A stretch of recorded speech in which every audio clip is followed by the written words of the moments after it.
Bonjour à tous, ravi de vous retrouver pour ce nouveau numéro de Canary Play. L'ambiance est déjà assez sympa sur ce plateau cet après-midi. On va revenir évidemment tous ensemble sur la nouvelle victoire du FC Nantes. C'était face à Toulouse samedi soir. 2-1 avec nos 3 invités du jour. Mais tout de suite, le premier tweet de cet après-midi, il est signé Calbossien sur Twitter. Quand le Canary Play, le Canary gagne. Et c'est peut-être la meilleure prestation cette année du FC Nantes. Eh bien, on va en discuter avec nos 3 invités. On va profiter bien par saluer le retour de Pierre-Hakim Ougourny de Presse Océan. Salut Pierre-Hakim. Salut Anthony. Avec également Charles Guyard de Radio France. Salut Charles. Bonjour Anthony. C'est bien, il est très discipliné. Et puis Loïc Folio de Ouest France qui nous fait le plaisir d'être avec nous. Salut Loïc. Ouais, salut Anthony. On va évidemment, messieurs, revenir sur cette belle victoire du FC Nantes. Certains diront même la meilleure première mi-temps de cette saison. On en rediscutera tous ensemble, mais tout de suite, on va regarder la première photo de joie, évidemment, des joueurs du FC Nantes. Ah non, là, je crois qu'on s'est trompé. Non, ça c'est le maillot de Fekir face aux Stéphanois, évidemment. On a voulu faire un petit chambrage par rapport aux supporters des Verts ici présents sur ce plateau. Ça fait moins rigoler, Charles, quand même, que toi. Hein. On passe vite fait. On voit la joie des supporters. On va la joie des supporters du FC Nantes parce que c'est vrai que cette victoire nantaise, la 7e de la saison, elle était saluée, évidemment, avec la Brigade Loire. On va faire un petit tour de table. On parlait de belles victoires, Loïc. C'est ce qui s'est vraiment déroulé samedi soir face à Toulouse. Moi, c'est une victoire qui s'est construite en première mi-temps et paradoxalement, les Nantais sont revenus avec un seul but d'avance alors qu'ils méritaient d'en avoir au moins 2. La deuxième mi-temps a été un peu plus confuse, un peu plus brouillonne, mais en tout cas, c'est un succès qui est amplement mérité. Et puis au niveau du jeu, on a enfin vu des séquences avec du jeu en une touche, 2 touches, des appels, des disponibilités autour du porteur du ballon. Enfin, il y a pas mal de choses intéressantes. Ouais. Super FCN qui nous dit, j'en finis plus d'être étonné encore. Une victoire, Pierre-Hakim. Cette victoire, elle ne souffre d'aucune contestation.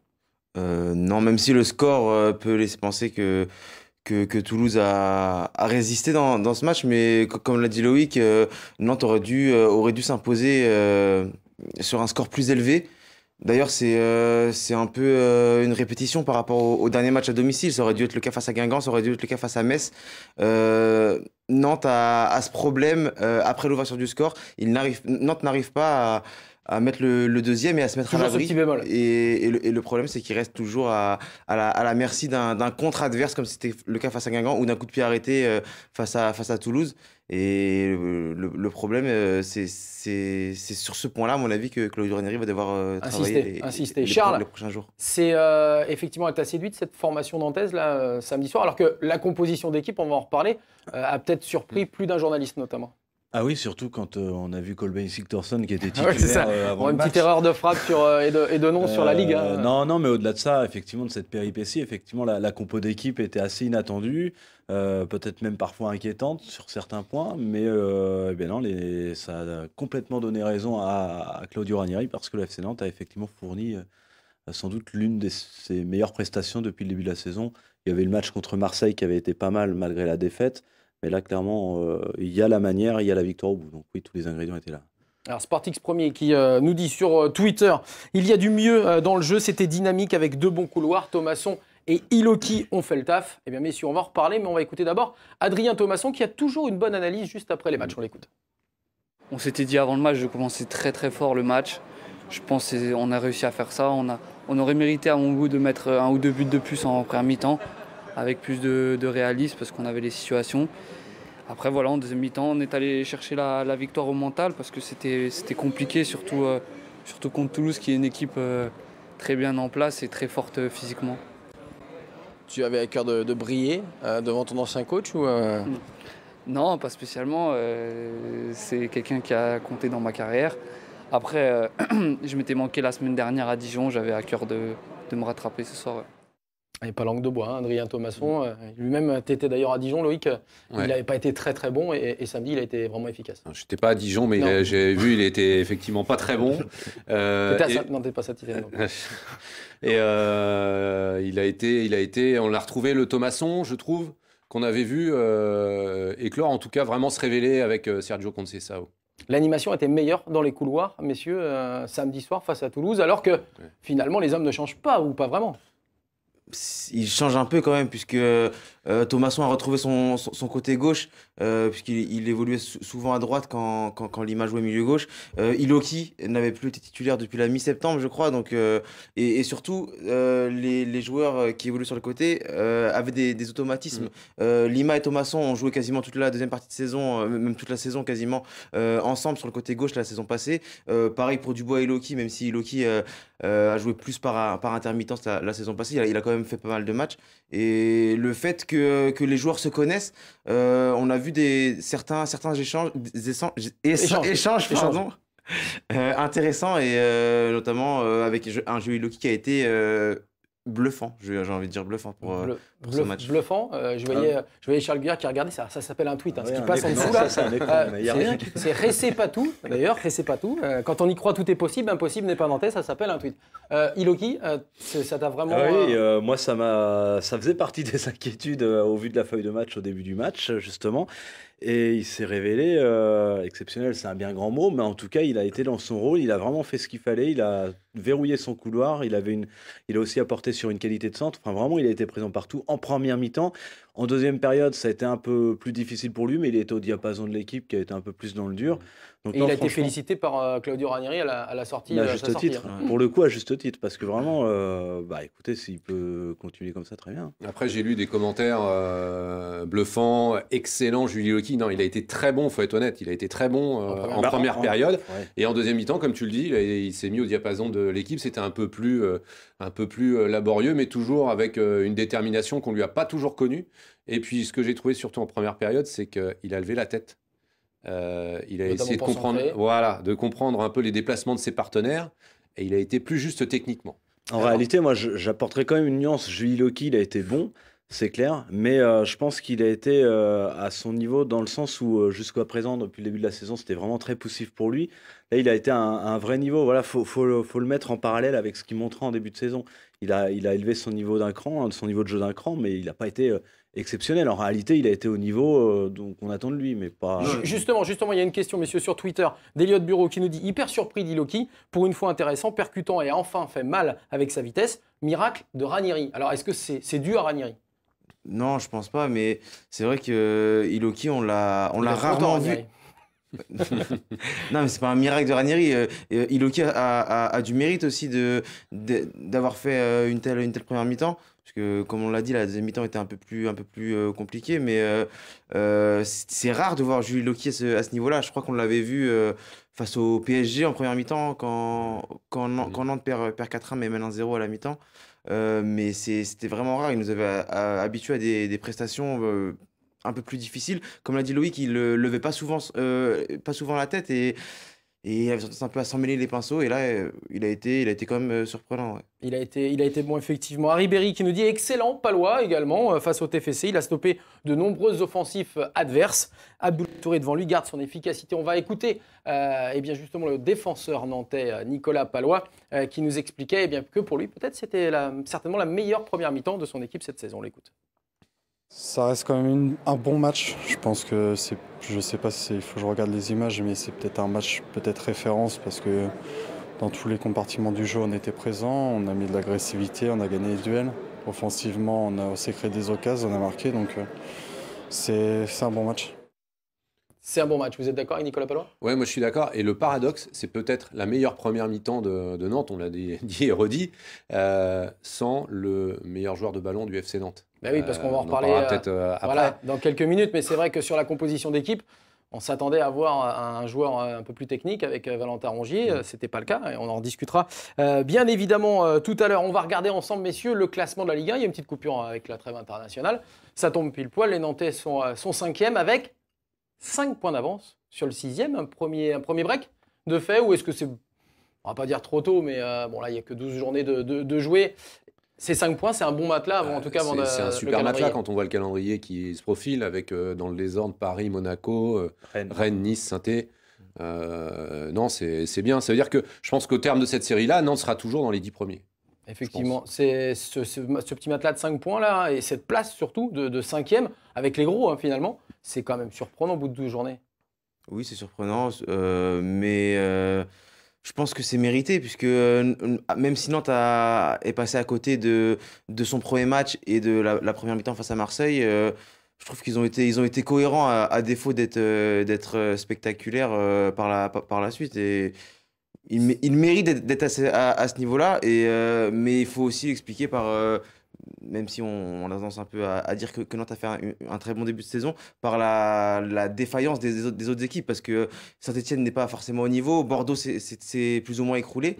Donc Lille, Nice, etc. Un mauvais départ, Parce que je pense que, comme l'a dit Loïc, le calendrier va être important dans les prochaines semaines, mais surtout face à Rennes, Nice, Saint-Etienne, puisque c'est avec ces équipes-là que Nantes, à mon avis, va lutter pour connaître sa place finale à la fin de la saison. Alors surtout 23 points, c'est ce qui intéressait à la fois les joueurs, les dirigeants nantais. Il faut remonter à la saison du titre, 94-95, pour avoir des Canaries avec un total plus élevé. C'était 26 points, les Nantais étaient premiers déjà à cette époque-là et finiront champions de France. On en est très très loin, puisque le titre devrait revenir évidemment aux Parisiens, à moins que Monaco reste encore d'actualité. Un homme évidemment a marqué de son empreinte ce Nantes-Toulouse, d'abord parce que c'était son retour à la Beaujoire, après plusieurs matchs où il a été absent, c'est Emiliano Sala. Alors, quand on parle d'Emiliano Sala, on peut voir justement cette photo avec ses points rageurs de l'attaquant italo-argentin, lui qui a fait un match vraiment remarquable. Bon, on va en reparler tous ensemble.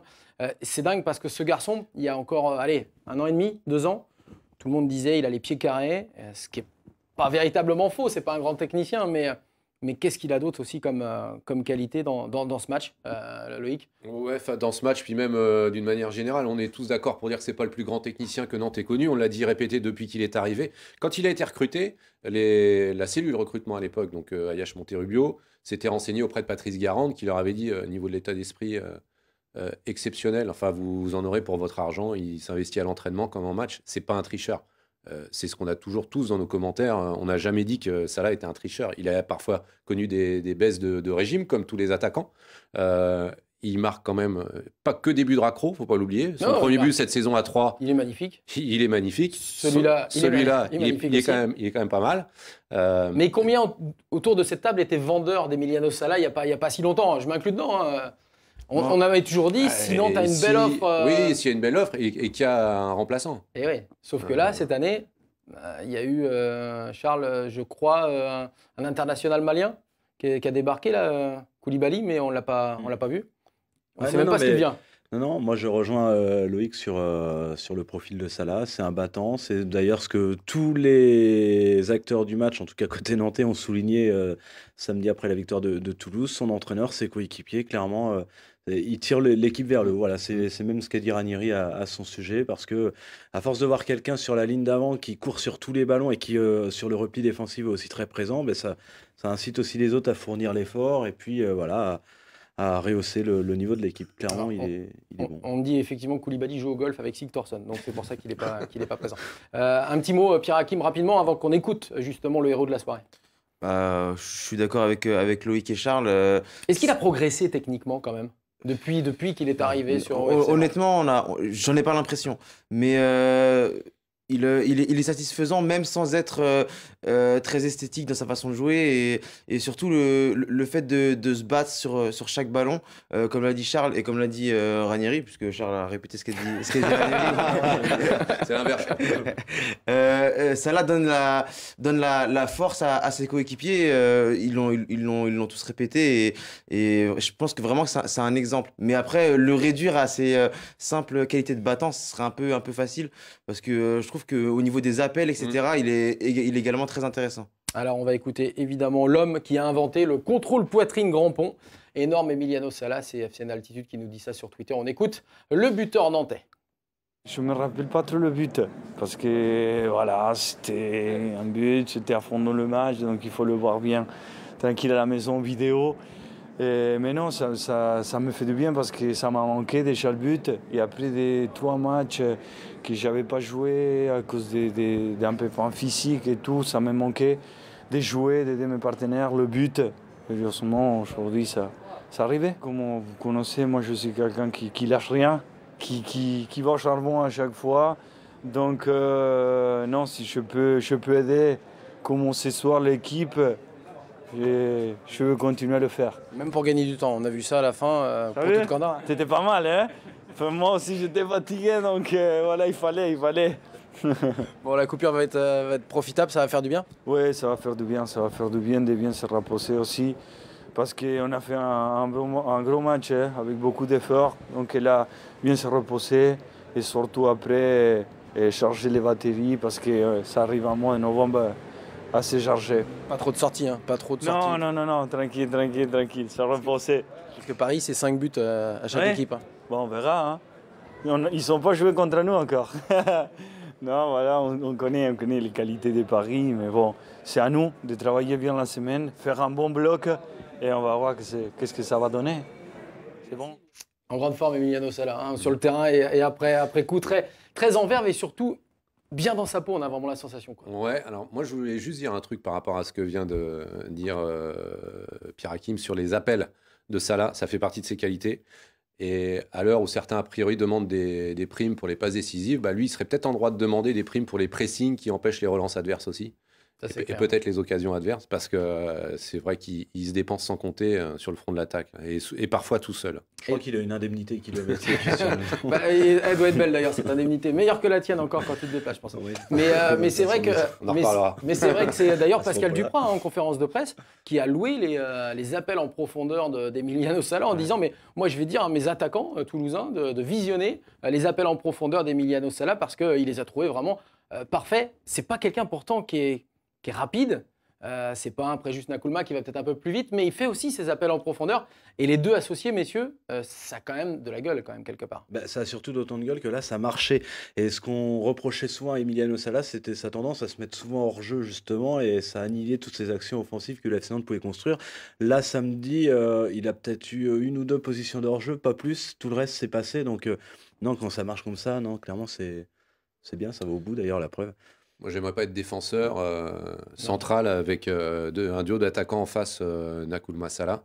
Parce que c'est, encore une fois, on parlait d'Emiliano Sala, mais c'est vrai qu'associé à Nakoulma, qui lui aussi pèse sur les défenses, enfin, c'est 90 minutes très éprouvantes, quoi. Et ça peut libérer des espaces, évidemment, après pour les coéquipiers. Même si Nakoulma était plus brouillon. Oui, il a été plus brouillon, mais il a pesé aussi sur cette défense et certainement que ça a joué. Lenny Canary qui nous dit stat hier soir, en parlant de samedi, le FC Nantes a battu son record de tirs cadrés de la saison, 55% quasiment, moyenne de la saison à peu près 33%.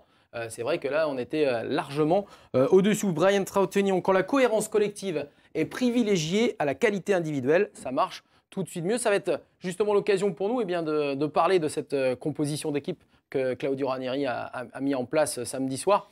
C'est vrai que l'entraîneur italien a loué le fait que son bloc soit un petit peu plus haut. On va l'écouter d'ailleurs, c'était juste après la fin de ce match en conférence de presse. Oui, le bloc plus haut, le pressing était plus haut, et toujours compact. Et bien.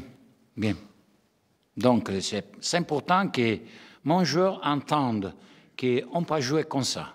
Il peut presser, il peut faire toute la chose. Il peut presser, il peut faire toutes les choses. Alors, la team RTN qui nous dit le FC Nantes, c'est d'habitude le mec qui chope jamais de canon en boîte, mais qui ne rentre jamais bredouille. Alors, effectivement, on avait ce côté où le FC Nantes arrivait à récupérer des points. L'image est belle, quand même. Faut l'expliquer quand même. Faut l'expliquer un petit peu, surtout pour Charles. Donc, je te le réexplique. Je vais pas en boîte, moi.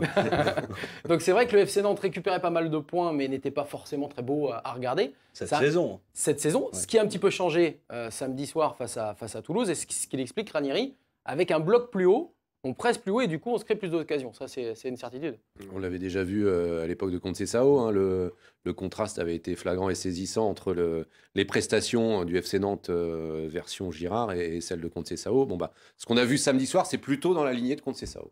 Le Claudio Ranieri qui avait annoncé en début de saison qu'il fallait attendre fin octobre, début novembre pour voir un peu plus de jeu. En tout cas, pour avoir. Il avait surtout dans son schéma et sa feuille de route, je pense que c'était assurer une assise défensive, une imperméabilité derrière. Ça a été fait. Et une fois que ça, clairement, c'est fait. Je crois que Nantes est, si ce n'est pas la meilleure, parmi les 3 meilleures défenses de Ligue 1 aujourd'hui, deuxième. Et bien, une fois que ça, c'est assuré, maintenant, on peut se permettre, les automatismes derrière sont bons, on peut se permettre de rehausser le jeu, de monter d'un cran. Alors bon, il y a encore des failles, hein. La preuve, Toulouse a réussi à marquer, mais quoi qu'il en soit, Nantes, je crois, s'est créé 9 corners en première mi-temps de mémoire. Je pense que c'était jamais arrivé cette saison. Nantes faisait partie des équipes qui avaient obtenu le moins de corners depuis le début de la saison. Je t'ai écouté 7 corners en un quart d'heure d'ailleurs. 7 corners Ouais, dans bah, le premier non, quart mais d'heure. c'est hallucinant. Impressionnant. Alors après, même pas un seul but sur ces 7 corners. Non. Ça, c'est le problème aussi du FC Nantes. C'est un petit peu le souci. Mais FCN voilà. Altitude C'est qui nous dit récurrent, après ça, cette victoire, Mm. après cette victoire contre le TFC, peut-on dire que le FC Nantes gagne avec la manière? Ah oui. Bah oui. C'est la photographie d'un match. On disait tout à l'heure, Julie Loki a été très bon. Bah, sur attendons, ça sur demande ce match-là, confirmation, mais sur sur ce ce match-là, match-là, oui. Sur ce match-là, oui. Sur la première mi-temps, oui, et sur Ouais, les 20 dernières minutes. Allez, sur Twitter, on nous dit également, quand on voit la qualité de récupération de Krine et Touré, si Rongier arrive à jouer plus haut, ce sera vraiment prometteur. Alors justement, Rongier mis sur le banc. Alors mis sur le banc, d'abord, pourquoi? Est-ce qu'on a la réponse? Est-ce que c'est simplement un choix tactique de Ranieri par rapport à Toulouse? Non, mais en conférence de presse d'avant-match, Claudio Ranieri avait beaucoup insisté sur le combat, sur les duels. Et quand tu vois Krine et Rongier, c'est pas forcément le même gabarit. Et on peut penser que Krine est peut-être plus à même de répondre aux défis physiques imposés prétendument par Imbula et par Blin, puisqu'en première mi-temps, il y en a pas eu. Imbula s'est réveillé un peu en seconde mi-temps. Il a été meilleur que les milieux nantais en seconde mi-temps. Mais donc je pense que c'est pour ça, c'est surtout pour répondre aux défis physiques et que face à une équipe qui proposera peut-être plus de jeux, la présence de Rongier sera peut-être préférée par Ranieri. Je pense que Kofi Gigi est plus une victime collatérale des choix de Ranieri que Valentin Rongier, parce que comme le dit Pierre Hakim, c'était conjoncturel, quoi. C'était vraiment pour répondre aux défis physiques. Pour en avoir discuté avec un membre du staff toulousain, il ne s'attendait pas à se faire rentrer du tout dans l'art comme ça par les Nantais. La défense a tenu le choc. Je pense que ça va être plus compliqué, malheureusement, pour Kofi Gigi de retrouver une place de titulaire que Valentin Rongier. Oui, effectivement. Et puis, est-ce que, justement, la question, c'était de savoir aussi si Valentin Rongier devait, à un moment donné, se dire peut-être doivent jouer peut-être un peu plus haut pour permettre à Krine et à Touré de jouer aussi. Est-ce que vous pensez que Ranieri va vraiment s'orienter vers cette solution-là, on va dire de façon continue? Alors il y avait le défi physique auquel il fallait répondre, effectivement, et Krine et Abdoulaye Touré l'ont parfaitement tenu ce rôle-là. Est-ce qu'il n'y a pas eu aussi une petite sanction de Ranieri à l'égard de Rongier qui a manifesté un petit peu ses états d'âme jeudi en point presse? Qui disait que voilà, numéro 10, c'est pas son rôle. Il l'a répété plusieurs fois ces dernières semaines. Alors c'est vrai, c'est pas son poste habituel sur le terrain, mais je pense que quand on a Ranieri qui vous demande de jouer dans cette position-là, on s'adapte. Comme le faisait d'ailleurs Kofi Gigi en jouant latéral gauche. Mais je pense pas que ce soit vraiment des états d'âme de la part de Rongier. Ah non, mais voilà, il a le droit de faire remarquer. En gros, on lui pose la question et il nous dit je suis pas forcément le plus à l'aise à cette position-là, mais je jouerai là quoi qu'il arrive. Et je pense pas qu'il ait affiché vraiment son mécontentement. Juste, il a juste dit qu'il était, à son avis, plus utile, un peu plus bas sur le terrain. Effectivement, alors c'est vrai que c'est Valère qui nous dit aussi sur Twitter, très bonne opération contre le TFC, en attendant de se prendre une valise au parc dans 2 semaines, point d'interrogation. Bon, de toute façon, on va le voir sur les matchs à venir, sur ce calendrier des Nantais, on en a déjà un petit peu parlé, on va le revoir avec ce déplacement à Paris, ce sera le 18 novembre 17h, le déplacement également à Rennes à la même heure, une semaine plus tard, et puis la réception de Monaco dans la même semaine. C'est vrai que là, le FC Nantes se prépare un joli petit calendrier. En même temps, on l'a dit, avec 23 points, et Adrien Thomasson l'a dit, au parc, on y va vraiment sans aucun problème. Non, tu n'es pas obligé de défendre au parc comme Angers a défendu à domicile contre le PSG non plus. Ouais, enfin, vous pensez que Ranieri ne va pas blinder un peu le... Non, mais sauf que je pense que Moulin voulait aussi un peu blinder l'affaire et ils sont passés complètement au travers, les défenseurs angevins. Donc, il faut juste espérer que les défenseurs nantais soient plus inspirés, le milieu aussi d'ailleurs. Allez, on passe évidemment aux 2 derniers tweets de cet après-midi avec Calbossien qui nous dit 23 points au tiers du championnat, même si les 5 prochains matchs sont difficiles. 32 points à la trêve reste possible. 32 points, ça serait vraiment un beau parcours à mi-championnat. C'est quasiment européen à la fin de saison, hein, donc avec 32 points. On reverra tout ça. Et puis un dernier, Marco Oo qui nous dit il n'a toujours pas prolongé, le Haut-du-Bois. On attend qu'il parte gratos, point d'interrogation. C'est vrai que les semaines s'enchaînent. Hein. C'était septembre, puis octobre. On est déjà quasiment, pas à la mi-novembre, mais presque. C'est rarement bon signe. C'est pas bon signe. Hein. D'ailleurs, Adrien Thomasson est dans le même cas. Hein. Adrien Thomasson, il était en fin de contrat en 2018. On en parle un peu moins. Ouais. Mais c'est quand même 2 dossiers qui sont bizarrement tenu un peu secret. Hein. Sauf que Dubois, c'est ton capitaine quand même. Oui. Il y a un Et que symbole Thomasson, derrière. c'est un titulaire en plus. c'est un hein. titulaire. Surtout, c'est inquiétant parce qu'à mon avis, même si les joueurs partent l'été prochain en ayant prolongé, tu peux récupérer une bonne somme d'argent, surtout avec les prix du marché actuel. Donc, Oui, ouais, sauf que les joueurs, ils peuvent avoir une belle prime à la signature en ouais, c'est signant ça pas, le ouais, problème. Non, moi, je pars du principe que le FC Nantes a tout intérêt à les prolonger. Complètement. Mais on verra tout ça parce qu'il y a une petite trêve, pas hivernale, mais presque, puisqu'il ne fait pas très chaud. Mais on reviendra évidemment et on parlera mardi prochain du match PSG Nantes. Ça sera un match évidemment sympa à préparer et sympa à jouer, j'imagine, pour les joueurs du FC Nantes. Mais on ne va pas se quitter sans vous montrer, bien évidemment, ce superbe bouquin, La légende du FC Nantes, hein, les 75 ans d'histoire. Du FC Nantes, c'est Denis Chaumier qui l'a écrit et vous allez pouvoir évidemment voir tous les illustrés de superbes photos, hein. Il y a des centaines de pages admirables. On revient sur les titres du FC Nantes, mais on revient aussi sur les belles anecdotes d'antan avec Arribas, avec Denoix, Feudo et évidemment j'en passe et des meilleures, des superbes anecdotes. On s'est régalé à lire ce livre de Denis Chaumier. Donc n'hésitez pas, ça fait un très joli cadeau de Noël en plus. Et puis il est à 40 €. Hein. Je vais faire la pub, mais il doit être à peine à 40 €. Donc ouais, c'est ça. Voilà, donc ça peut passer. Attention à mes petits stylos verts et jaunes. Hein, vert et jaune. Messieurs, merci à Charles Guyard, merci à Pierre-Hakim Ougourny, merci à Loïc Folio d'être venu cet après-midi dans Canary Play. Les hashtags FC Nantes, les hashtags Canary Play, on se retrouve mardi prochain pour une nouvelle émission. Et puis, on vous souhaite une excellente fin de semaine. Merci à Claude qui me parle en même temps dans l'oreillette. Et puis, très bon après-midi à tous. Ciao.